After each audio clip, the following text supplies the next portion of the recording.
Enjoy with your headphones for a better listening experience. Please watch till the end of the video to have the most scariest part of the story. What's a horrifying experience you have lived?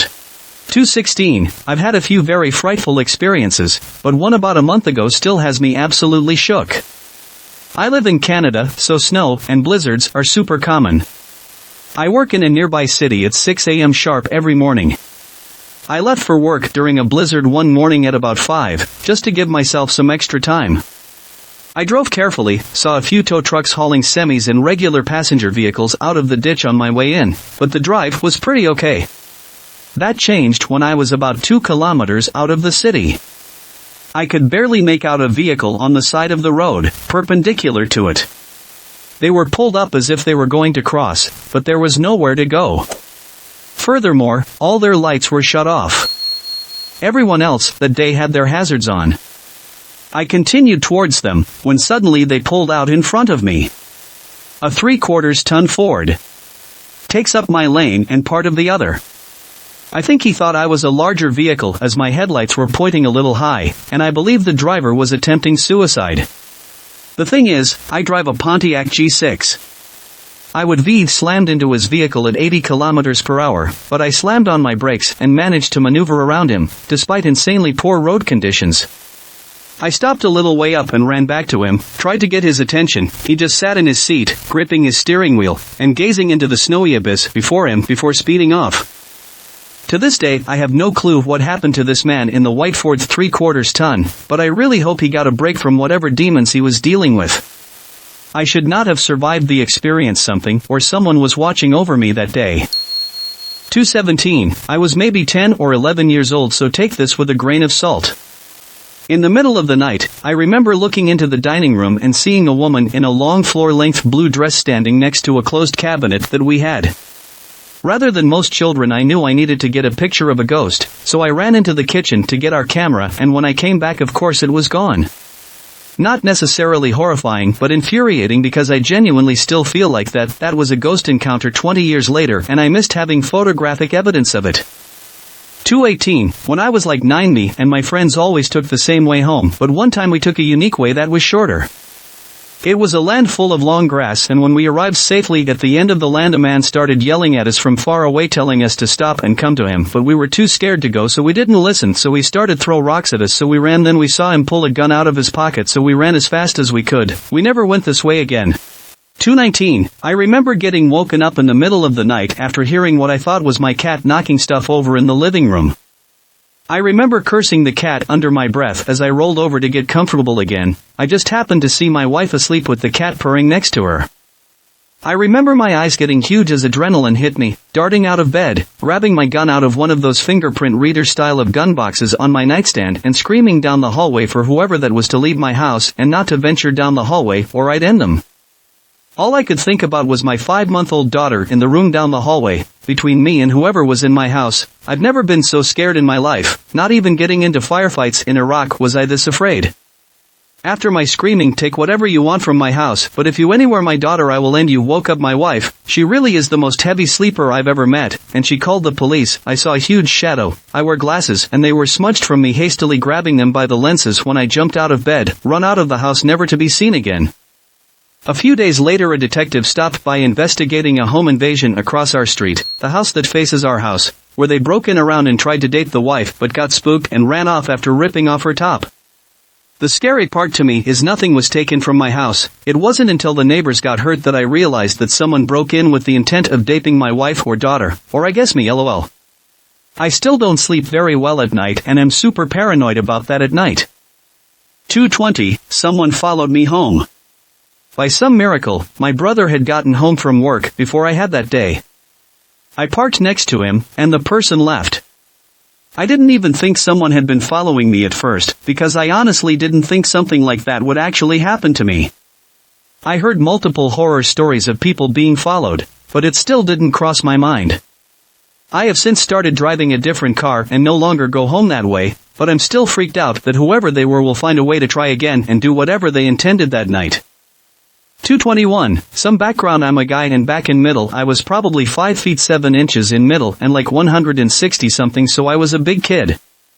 So, it was 6th grade in middle school, Texas school, and I had an art class and I met some new people, and one of the people I met was kind of an outcast and no one talked to him or even acknowledge his existence, and I started being friendly to him because I know what it's like to be bullied. Time goes by and he's kind of creepy and gives off a stalker vibe, and mid-semester he says to me, "I know where you live and what your house looks like," and me being the dumb kind I told him to knock on my door and prove it that day, and he did. He showed up out of nowhere, knocked on my door, and ran as soon as he saw my uncle coming to answer the door. Then a week after that I sort of opened my eyes in the middle of the night and I had a nightlight plugged in, and who do you see but that creepy guy standing over me just staring. But I just pass out again, and at some point later I see him on top of me, and you can guess what happened. And the next day I was in denial thinking this didn't ducking happen and it was just a weird dream, but then I accidentally bump into him from behind and he said to me with a straight face, "Don't worry, that's for later," and I got scared because that just cemented that it actually happened, and I had no clue to how many times this could have happened or what I could to stop it or prevent it, so I bottled it up and got lucky. He completely disappeared and didn't hear from him again.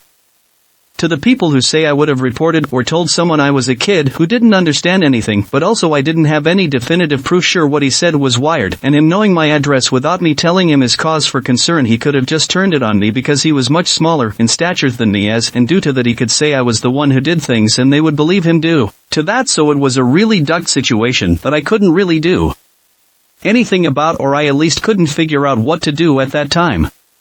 Also, my parents didn't hear because they literally have to be shaken awake, otherwise they can sleep through anything. 222. When my dad was on extraordinarily strong painkillers after injuring his back. He was completely out of it, 1,000-yard stare, like a zombie.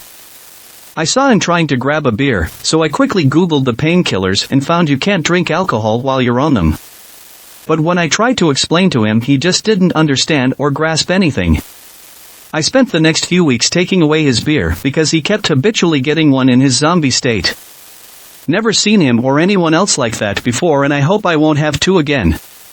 Absolutely terrifying.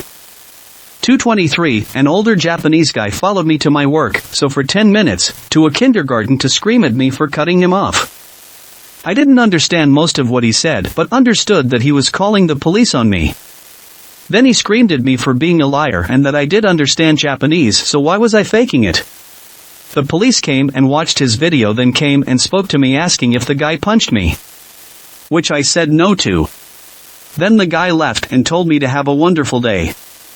I now have PTSD, and anyone that follows me for 10 minutes, especially if they turn on my turns, causes me to panic.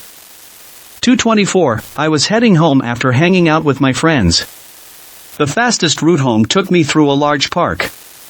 I started walking through the park and I saw a woman down the path. It looked like she was crying. I thought it was sad, something must have happened to her. When I pass by though, the woman looks up at me, but it's not a woman, it's a guy in drag, and he's not crying, no, instead he's just giving me the creepiest smile I've ever seen. I don't engage and just keep walking. The path goes up a small hill and over a bridge. At the tip of the hill, I look back and yes, he's following me now. I start going over the bridge. When I'm sure he can't see me, I start booking it. On the other side of the bridge, I dive into some bushes. I see the guy come across the bridge running. He stops on the other side looking around and then walks away. I waited a while until I was sure he was gone and continued home. 225. I had a dream that I was in a blue tent with my family, large family of 7, and I was lying face down but was awake and felt an immensely powerful negative presence beside me. I was paralyzed but knew for sure something evil was standing over me. I was somehow able to force my head to the left and up to see what was there, and there was a demon staring down at me, and I let out a blood-curdling scream, but not much came out because my voice was mostly paralyzed as well. I then woke up from the dream, but I was still paralyzed in my bed and could not move, but I was so freaked out and wanted to run that every fiber in my being began to vibrate to try to overcome the paralysis. At that moment, I heard the dresser across the room begin to vibrate and lift off the ground and fall back to the ground. To this day I still don't know if I moved it by telekinesis that was instigated by my intense state of fear or if it was a dream within a dream. 226. Me, my sister, my brother, and my mom were in the car driving around doing errands or something, and a lady honked her horn at us right as the light turned green.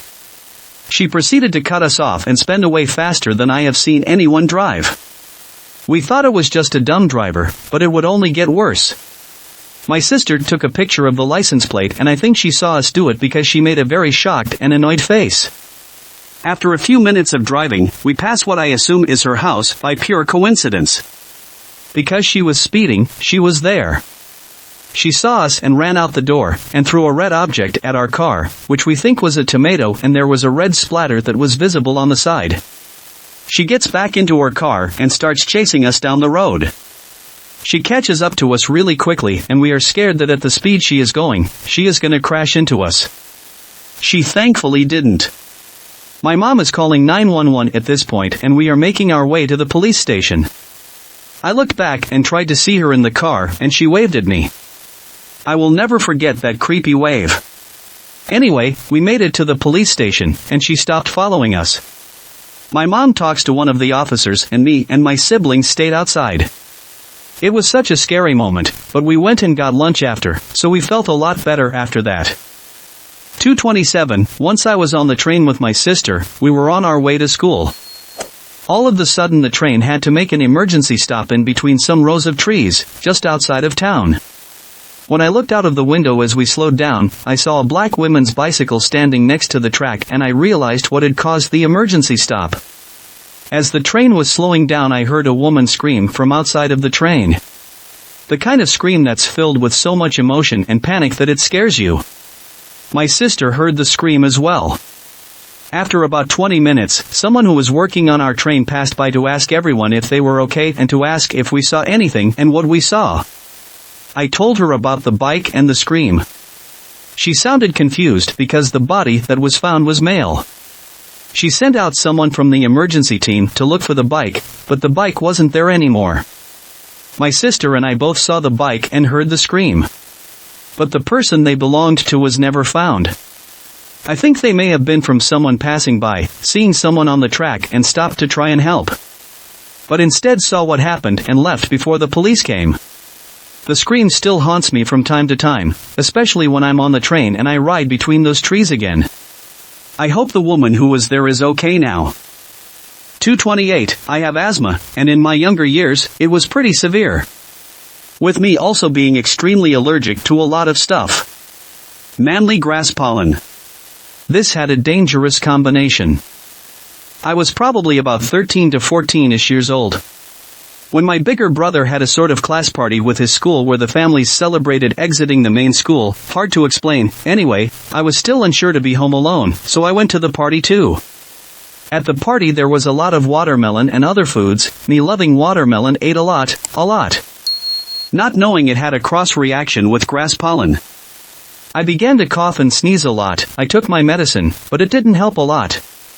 Seeing my condition not getting better, my dad drove me home. Here he gave me some more medicine and tucked me in bed. The next thing I remember is my dad waking me up saying, "Get some clothes on, I'm gonna call mom, we're driving now." My breathing was much heavier now, coughing was much worse too. My mom got driven home by another parent at the party. When she came home we grabbed a white piece of cloth. Putting this in the window of the car where I live basically means this is an emergency, don't stop us. Never have I before seen my dad drive so fast, while my mother calling the hospital to prepare for our arrival. Now I could barely breathe. I was told to take deep breaths, but I couldn't. I could slowly feel me getting choked. There was no more room in my lungs. Then I said something that to this day still sends chills down my parents' spines. Am I going to die now? I can't imagine what hearing that from your child must feel like. When we got to the hospital, I had little conscience left. However, I do remember getting rushed past by all the other patients in the waiting room. But being at the hospital meant I survived the fight. They gave more anti-allergic medicine in 1 hour than I normally would get in a year. Next morning, I woke up and everything was fine, just a bit shocked. Me being an energetic kid running around at the party probably triggered asthma. And eating the watermelon triggered the allergic reaction. This combined meant that all the slime and snot from the allergic reaction went down my lung. Basically, drowning me slowly in slime and snot. 2:29, one night I had sleep paralysis. There was this small demon the size of a leprechaun with a giant axe jumping at me trying to hit me with it.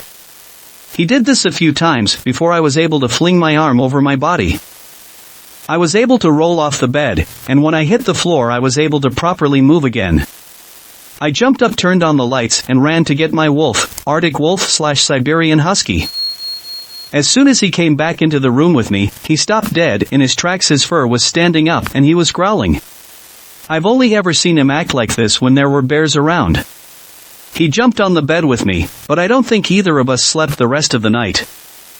That was what made this really creepy for me.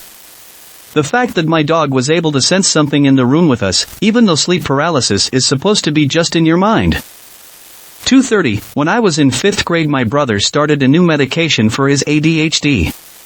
The medication started making him have disturbing hallucinations of harming people, and he started to become violent while also having panic attacks daily. He didn't tell us about the hallucinations for months until a little bit after this incident happened. On the night that this happened, I was in my bed reading when I heard somebody coming up the stairs. I immediately became terrified because I thought it was related to some paranormal event that had happened in my house before, where I would hear something come up the stairs and stand at the end of my bed breathing heavily. So, I hid under my covers, and I could hear someone breathing heavily at the end of my bed. I sat there praying that whatever it was would go away. I think I finally fell asleep, and when I woke up I found one of my brother's hunting arrows stabbed into the side of my mattress. To say I was mortified was an understatement. I walked downstairs and was about to tell my mom when I heard asking my brother why he made so many sandwiches last night. He said he didn't remember making them. She deduces that he was sleepwalking and tells my dad. My dad freezes up and says that he thought he was dreaming last night when he saw my brother standing over him with a steak knife.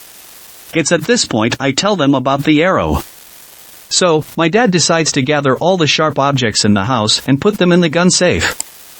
He didn't really sleepwalk much after that, and my parents found out about his hallucinations and took him off that medication. 2:31, ever since I was younger I couldn't stay up alone/last one awake at night. In nights when my mom would go meet up with her friends and leave me alone, I would often call her multiple times to come back because I was seeing and hearing stuff. When I'm the last one awake or alone at night, I cannot sleep or be awake peacefully. I start seeing things in the corner of my eye. Shapes in the darkness. I start hearing things, footsteps, door handles, the fridge door opening and closing, plates being gently put somewhere, stuff like that. This is a fundamental problem I often find myself facing. I end up either falling asleep unwillingly, looking around every few seconds, or even grabbing some knife just to feel safer. When I was younger, I would very often experience full panic attacks. This happens rarely now, but it's still. 2:32, once while on a walk, this man pulled up alongside in a truck. He asked me, "Hey, can you tell me where my friends live?" Total stranger, how would I know who his friends are? He might have just been drunk or high, but when I kept moving away from the window, he kept trying to get me to come closer. At a certain point, it edged so far back that there was a good 20 feet between us. He hit the gas and zoomed off mid-sentence. He wouldn't tell me the names of his friends, or what street, or why he didn't have their address, or why he couldn't call them. He just kept saying he needed help searching. It was almost ridiculous how little effort there was to his story. 2:33, 20 years old, driving to work with my grandpa.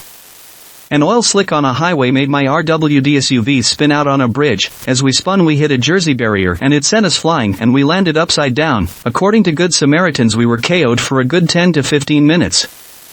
All I remember was spinning and instantly cutting my grandpa loose so we could crawl out of the SUV. Before knowing what the onlookers told us about being KO'd, I remember not understanding how police and EMS got to us so quickly.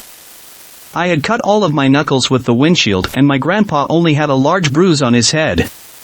We both recovered in about a week. But it was the scariest experience ever, especially since the bridge where this happened was above a large river, and who knows what would have happened if the barriers hadn't retained us. 2:34, there's too much I could tell. For example, I had a heavy epileptic seizure back when I was 9 years old. I can't remember in any way because I was unconscious.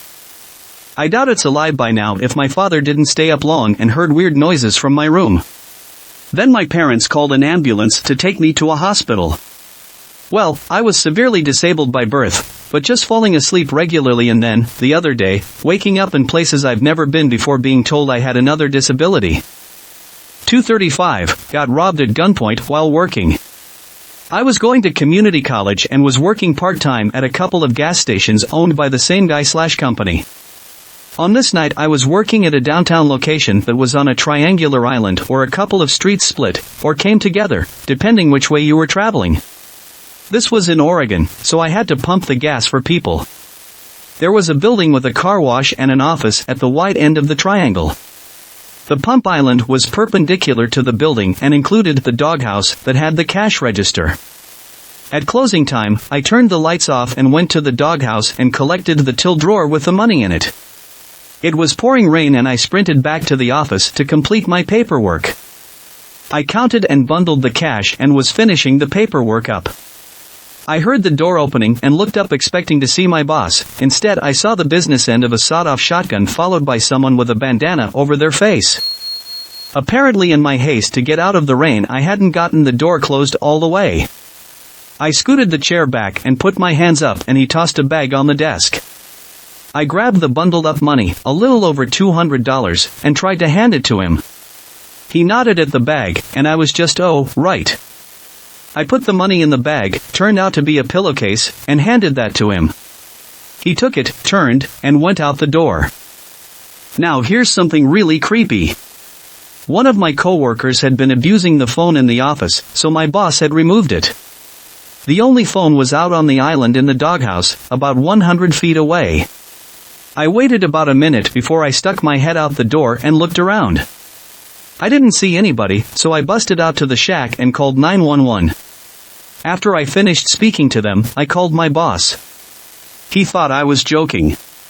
A patrol car rolled up and I told him cops are here, bye, and hung up. Gave the police officers my report and the best description I could. They actually had me come out a few hours later to look at a suspect they had detained, but I couldn't make a positive ID, it wasn't him anyway.